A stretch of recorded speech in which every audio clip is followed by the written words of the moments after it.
नमस्कार, मी रुबीना पठाण. तुम्ही पाहताय न्यूज स्टेट महाराष्ट्र. रखडलेल्या मंत्रिमंडळ विस्ताराला घटस्थापनेचा मुहूर्त.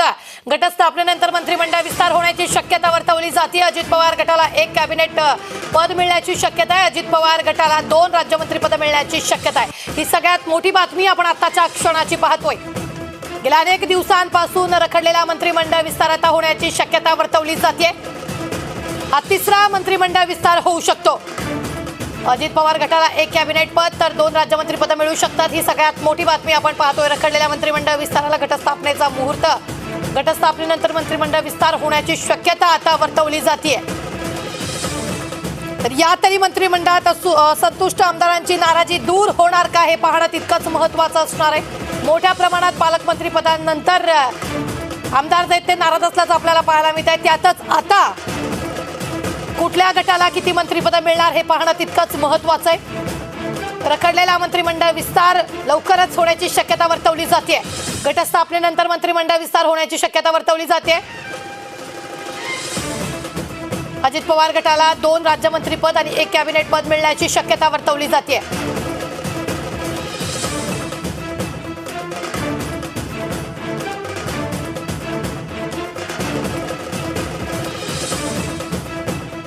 या सगळ्यांवर चर्चा करण्यासाठी आपल्या सोबत जोडले गेलेले आहेत डॉक्टर राजू वाघमारे, काँग्रेसचे प्रवक्ते, अरुण सावंत शिंदे गटाचे प्रवक्ते आहेत आणि गणेश हाके भाजपाचे प्रवक्ते देखील काही वेळातच जोडले जातील. आता अरुणजींकडे जाते. अरुणजी, राजूजी काय म्हणाले तुम्ही ऐकलंच असेल. सगळ्यात महत्त्वाचं म्हणजे शिंदे गटात जास्त नाराजी दिसते.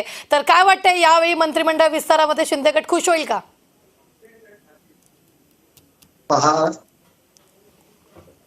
यांच्या म्हणण्यानुसार शिवसेना पक्षाची नाराजी सद्यस्थितीला तरी दिसून येत नाही. ही पहिली गोष्ट. दुसरी गोष्ट, राजू वाघमारे हे काँग्रेसचे प्रवक्ते आहेत. त्यांना सांगून पाठवलेले आहे की जेवढा होईल तेवढा चॅनेलवरती विरोधात बोला. त्यामुळे असं म्हणत आहेत की विस्तार हो किंवा न हो, जनतेला काही फरक पडत नाही. तर जनता जनतेचं बघून घेते. राजू वाघमारे यांनी जनतेची काळजी जेव्हा करायची होती तेव्हा केली नाही, म्हणून त्यांच्या हातातली सत्ता गेली. आणि आजच्या या घडीला भारतीय जनता पार्टी, शिवसेना आणि राष्ट्रवादी काँग्रेस, अजित पवार गट हे अतिशय उत्तमरित्या या राज्य सरकार, या राज्याच्या जनतेला उत्तम प्रकारची सेवा देण्याचं काम करत आहेत. आणि आता जो एक 3रा विस्तार बाकी होता तो येणाऱ्या काही दिवसातच झालेला दिसेल. त्यामुळे कदाचित काँग्रेसच्या आणि उरल्या शिवसेनेच्या आणि उरल्या राष्ट्रवादी काँग्रेसच्या पोटात सूर उठलेला दिसत आहे. त्यांनी सर्वांनी मिळून राजू वाघमारे याला पुढे केलेलं आहे की बाबा जा, की त्याने आपली उरली इज्जत करी, कदाचित काही वाचवता येत असेल तर ती वाचव, त्याचा हा केविलवाना प्रयत्न आहे. जर जनतेचंच जर सांगायचं झालं तर आदरणीय मुख्यमंत्री एकनाथराव शिंदेजी यांच्यावरती या राज्याची गोरगरीब जनता अतिशय खुश आहे. पण अरुणजी हे तुम्ही मान्य करताय की नाही की पालकमंत्री पदाचा वाद अजून निस्तारलेला नाहीये? पालकमंत्री पद किती आमदारांना मिळालेली नाहीये, त्यामुळे नाराजी आहे. पालकमंत्री पदाचा कोणताही वाद सद्यस्थितीला उरलेला नाहीये.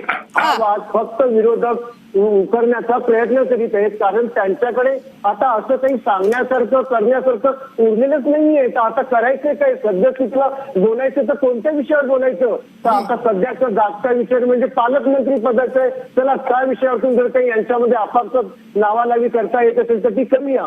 यांच्यामध्ये जर काही फूड पाडता येत असेल तर ती पाडूया. परंतु तसं काही घडलेलं नाही आणि घडण्याची शक्यता नाहीये. म्हणून आता त्यांनी नवीन मंत्रिमंडळाचा जो विस्तार होऊ पाहत आहे त्याला पकडून काहीतरी परत एखादं काहीतरी पिल्लू सोडता येतं का यांच्यामध्ये, जेणेकरून भांडण निर्माण होईल. आताच अगोदरच हा प्रयत्न ते करू पाहत आहेत. परंतु मंत्रिमंडळ विस्तार तुम्ही करताय की मंत्रिमंडळ विस्तार तुम्ही करतायत, मग त्यांना चर्चेसाठी बोलवलंय, ते त्यांच्या पक्षाची बाजू मांडणार. तुम्ही आता तुमचं सरकार कसं, तुमच्या सरकारमध्ये सारं आलबेलंय हे दाखवा. सगळ्यात महत्वाचं म्हणजे नाराजी कोणीही कुठलेही नेते तोंडावर दाखवत नाहीत नाराजी, मात्र भेटीगाठी सुरू झालेल्या आहेत. पहा, ज्या काही भेटीगाठी चालू आहेत त्या त्यांनी त्यांच्या कामाकरता ते नेहमीच करत असतात, आजच करत आहेत या क्षणी असं मुळीच नाही. आम्ही दररोज पाहतो ना इथे, आम्ही इथे बसलो सरकारमध्ये, आम्हाला माहिती काय चाललं ते. राजू वाघमारे घरी बसून काय सांगणार आमच्या सरकारमधल्या गोष्टी? बरं, बोला राजूजी, बोला आता बोला. बघा, आता आपण मुद्द्यावर बोलू, कारण हे सगळे बाकीचे दोन्ही प्रवक्ते गोल गोल फिरतायत. आता साधा प्रश्न घ्या. पहिला मुद्दा आहे की शिंदे गट. शिंदे गटाचे गोगावले साहेब, शिरसाट साहेब, बांगर आणि अजून इतर आमदार अगदी मीडिया समोर तुमच्या चॅनल समोर 10 वेळा बोललेले आहेत की आम्ही मंत्रिपदाची शपथ घ्यायला तयार आहोत, आम्ही मंत्री होणार, आम्हाला पालकमंत्री पद मिळणार, याच्यासाठी ते तयार होते. त्यांना मिळालं का? अजून मिळालेलं नाही. ते नाराज आहेत का? त्यांच्या वक्तव्यावरून स्पष्ट दिसतं की ज्या वक्तव्याने शिरसाट साहेबांनी देवेंद्र फडणवीसांना दिल्लीत जाण्याचा सल्ला दिला, याच्यावरून दिसतं की एकनाथ शिंदेच्या गटामध्ये आमदारांमध्ये मंत्री पदावरून ऑलबेल काहीच नाही. बरोबर आहे. हा मुद्दा जनतेला पण माहिती आहे. मुद्दा नंबर 2, राष्ट्रवादी काँग्रेस घ्या. अजित पवारजी त्यांनी स्वतःची नाराजी दाखवली. अमित शहाजी मुंबईत आले होते, ते त्यांना भेटायला गेले नाही, त्याच्यानंतरच्या दौऱ्यात सामील झाले नाही. आता अजित पवार गटामध्ये जे आले मुळात राजूजी हे तिघे नेते कधी अजून गेलेलेच नाही एकत्र दिल्लीला. सगळ्यात महत्वाचा अरुणजींना एक मुद्दा मांडायचा. गणेशजी अगदी 2 मिनिटात येते.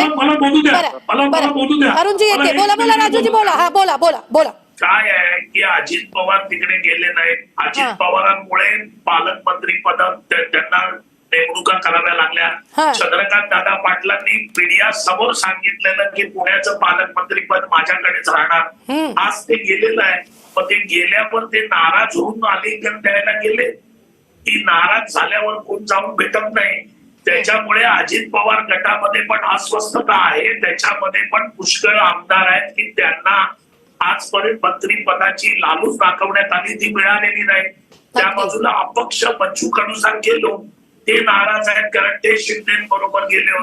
बच्चू कडू तर स्पष्ट बोलतायत. बच्चू कडू तर स्पष्ट माध्यमांना त्या संदर्भातल्या बाईट देत आहेत. आता मला सांगा की भाजप मधली मी जी 3 नावं घेतली, या 3 नावांच्या नेत्यांना मंत्रीपद होतं. अजित शेलारांकडे होतं मंत्रीपद कॅबिनेट, प्रवीण दरेकरांकडे होतं, प्रसाद लाड रांगेमध्ये होते. आज त्यांच्या जवळच्या नेत्यांना जर ते मंत्रीपद देऊ शकत नाही आणि जी मंत्रीपद राष्ट्रवादी आणि शिंदे गटात देणार. आता हाके जे बोलत होते की मुख्यमंत्र्यांच्या हातात आहे, हा नरेटिव्ह ते सेट करतायत. मुख्यमंत्र्यांच्या खांद्यावर बंदूक ठेवतायत, कारण सगळे निर्णय भाजप घेते. मुख्यमंत्र्यांना बळीचा बकरा बनवायचा की हा निर्णय मुख्यमंत्र्यांनी घेतला म्हणजे जनतेमध्ये मुख्यमंत्र्यांबद्दल नाराजीच आहे. असा प्रयत्न भाजपचा सुरू आहे. गणेशजी याचं उत्तर मी तुमच्याकडून घेणार आहे. अरुणजींना मगाशी काहीतरी बोलायचं होतं. अरुणजी बोला. राजूजी मी येते तुमच्याकडे. बोला अरुणजी बोला. मला एवढंच सांगायचंय की राजू वाघमारे यांचं जे स्वप्नरंजन चालू आहे महाराष्ट्राच्या जनतेसमोर आपल्या चॅनेलद्वारे, ते अतिशय केविल. राजू वाघमारे फार जुने प्रवक्ते आहेत. त्यांना कळलं पाहिजे की प्रत्येक आमदाराचा हा हक्क असतो की मी कधीतरी मंत्री बनावं, आणि त्याच्याकरिता जर त्यांनी आपल्या नेत्यांकडे प्रयत्न केले, टीव्ही चॅनेलवर द्वारे माध्यमांद्वारे आपण प्रगत केलं, तर त्याच्यात गैर असं काही नाहीये. त्यात तुम्ही त्याचे वेगवेगळे अर्थ लावून हा दाखवण्याचा प्रयत्न करत आहात की या पक्षांमध्ये एकनाथ शिंदेजी यांच्या शिवसेनेमध्ये फार मोठं गडबड चालू आहे. परंतु तसं काही नाही, कारण आम्ही इथे बसून प्रत्येक क्षणाची बातमी जाणत असतो. तुम्ही टिळक भवन मध्ये बसून शिवसेनेमध्ये काय चाललंय हे कसं काय जाणता? अहो मीडिया दाखवताय, सगळे मीडिया दाखवतायत की तुमच्यामध्ये नाराजी आहे. काम आहे. मीडिया पण खोटं बोलतोय का? मीडिया खोटं बोलतोय का? नाही अरुणजी एक महत्वाचा मुद्दा या सगळ्यामध्ये. बच्चू कडूंची नाराजी वारंवार दिसते. बच्चू कडूंची आणि इतर नेत्यांची नाराजी वारंवार दिसते मीडियाच्या बाईट्स मधून. गणेशजी बोला. तरी बघा, एखाद्या व्यक्तीबद्दल किंवा एखाद्या आमदारांबद्दल आपण, मला असं वाटतं की ते नाराज आहेत, कोणा त्यांना मंत्री व्हायचं आहे. प्रश्न असा आहे की आता ज्या पद्धतीनं म्हणजे वाघमारे बोलतायत की अरे बाबा आमदार आहेत ते, आमच्या सहयोगी आमचे पक्षामध्ये आमच्या सामील आहेत ते. गणेशजी माझा एक तेव्हा गणेशजी माझा एक सगळ्यात मोठा मुद्दा असा की ते आमदार आहेत, त्यांनी त्यांचा पक्ष सोडून बंडखोरी करून ते एका वेगवेगळ्या गटाने आलेले तुमच्याकडे, मग त्यांना खुश करणं आता नेमकं कसं होणार या मंत्रिमंडळात? कारण 2 झालेले आहेत, तिसऱ्या मंत्रिमंडळात कसं बॅलन्स करणार आहे? नाही, तुम्हाला पुन्हा सांगतो की हे सरकार अत्यंत सर्वसमावेशक, सर्व मित्रपक्षांना घेऊन अत्यंत वेगवेगळ्या विभागाला प्रतिनिधित्व देऊन वाघमारे राजूजी एक मिनिट, राजूजी त्यांचं उद्या मी येते तुमच्याकडे. हा बोला गणेशजी. माझं की आणि बघा, एखाद्या आमदारांनी आपल्याला मंत्री व्हावं असं वाटणं त्यात गैर असं कुठल्याही पद्धतीचं नाही, त्यांनी व्यक्त केली. आणि प्रश्न असा आहे की या संदर्भामध्ये मुख्यमंत्री जेव्हा मंत्रिमंडळाचा विस्तार करतात किंवा मंत्री यांची अरुणजी बोला. पहा, मगासपासून राजू वाघमारेजी यांचं बोलणं या महाराष्ट्राची जनता ऐकते, मी सुद्धा ऐकते.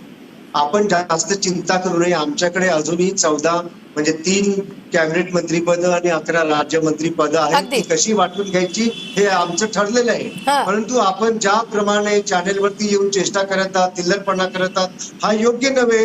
आमची काळजी आम्ही घेऊ, तुम्ही कशाला तिथे उगीच मनामध्ये मांडे पडत आहात? राजूजी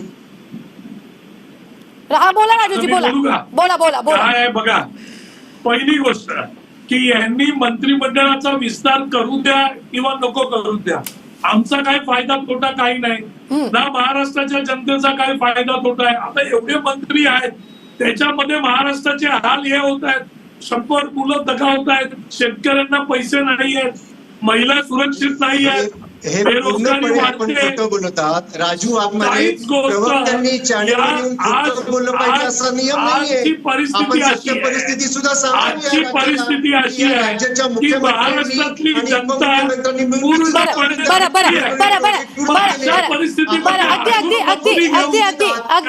अगदी घटस्थापनेनंतर अगदी राजूजी वेळ संपलेली आहे. राजूजी आपली वेळ संपलेली आहे. चर्चेची वेळ जी आहे ती संपलेली. मात्र या अगदी राजूजी बर राजूजी अरुणजी आपली वेळ जी आहे ती संपलेली. खूप खूप धन्यवाद. गणेशजी हाके भाजपचे प्रवक्ते आपल्या बरोबर जोडले गेलेले होते. डॉक्टर राजू वाघमारे काँग्रेसचे प्रवक्ते आपल्या बरोबर होते. अरुण सावंत शिंदे गटाचे प्रवक्ते आपल्या बरोबर होते. एकूणच जर आपण पाहिलं तर घटस्थापनेनंतर मंत्रिमंडळाचा विस्तार जो आहे तो होण्याची शक्यता आता वर्तवली जाते. त्यामुळेच आता असंतुष्ट आमदारांची नाराजी या मंत्रिमंडळ विस्तारात तरी दूर होणार का हे पाहणं तितकंच महत्त्वाचं आहे. वेळ झालेली आहे इथंच थांबण्याची. नमस्कार.